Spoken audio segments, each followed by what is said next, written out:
Hello and welcome to the PCM Tech Help Show. I'm your host Craig Chamberlain. In this video we're going to talk about YouTube and Google+. I don't know if you've been paying attention to Google+, but Google's been making some astounding strides in integrating the two together.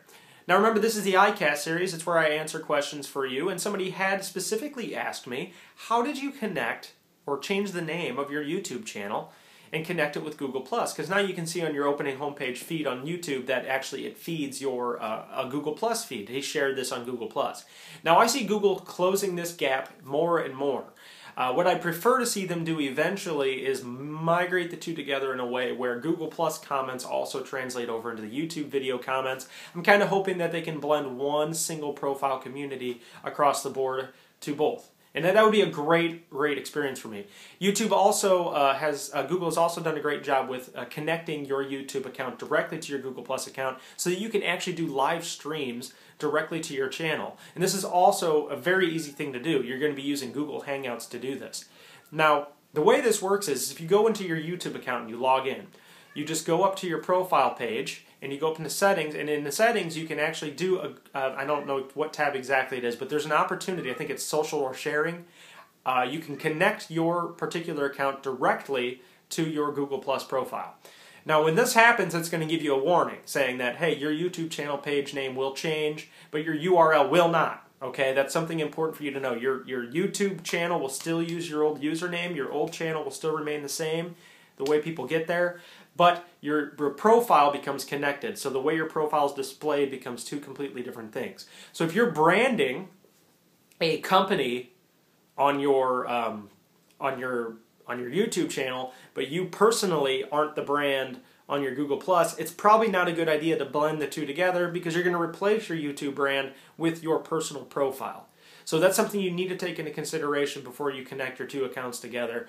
But one of the great things about this is it'll actually change the upper right-hand corner of your YouTube channel to better reflect your entire Google profile between Google+ and YouTube. And you see them doing this transfer over because they kind of got two separate little menus now when you connect the two together, and they're really trying to, I think, migrate people over into Google+ and Google+ people over into YouTube.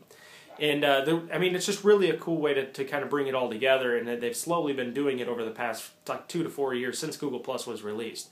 And to be honest with you, I'm really happy with the fluidity of it because I'm able to actually share videos and things like that on YouTube and I mean on Google+, and now they show up in the YouTube feed, and that's kind of just a cool dynamic to have because Google+ is more of a social network. I mean, YouTube, yeah, there's a community, we all talk, but you can't really connect with people in a good way, you can't really share with people in a good way, an efficient way, and Google+ offers the ability for you to circle people, put them in your own little groups and categorize them. It doesn't really make sense for them to turn YouTube into a social network now that they have such a powerful social network tool in Google+. So what they're trying to do is blend them both together so that way everybody can get the best of both worlds. It just makes sense, I mean, when you really look at it. So that change is probably coming at a much larger scale. So to answer the question, it really depends on what you're doing with your page. Personally, I love it because after I've connected my YouTube to my Google+, I can now just bring up a video. Well, I guess you don't have to connect it to YouTube to do this. But if you go into Google+, you can go to Start a Hangout, and then you can connect directly to your YouTube channel, and then you can do a broadcast. And it'll actually automatically drop that broadcast right in your YouTube channel, and people can click on it and watch it.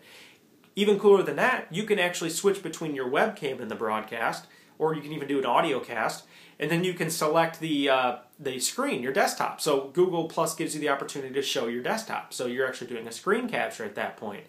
Now, one major stride I think Google needs to do in Google Plus is make significant increases to the quality of the Hangouts for broadcasters. I mean, they should at least give you the option based on the number of people connected to you, how high of a quality capture you want to do. If I'm doing a standard broadcast just by myself to everybody on YouTube and there's not going to be any other broadcasters, there's a lot more bandwidth available to me, or there should be a lot more bandwidth available to me to up the quality of the video so that way the people watching it can experience it in a better light.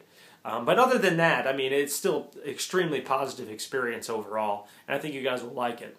So that's all there is to this video. I hope I answered your question. That's kind of how you connect the two together and whether you should or not. And remember, if you have any additional questions that I might have missed, just ask them below. And this is the iCast series, so you can always ask questions anytime in the questions below as well, and I will add them to my list, and I will get to them as soon as I possibly can. So thanks for stopping by and stay tuned. There's plenty more videos to come.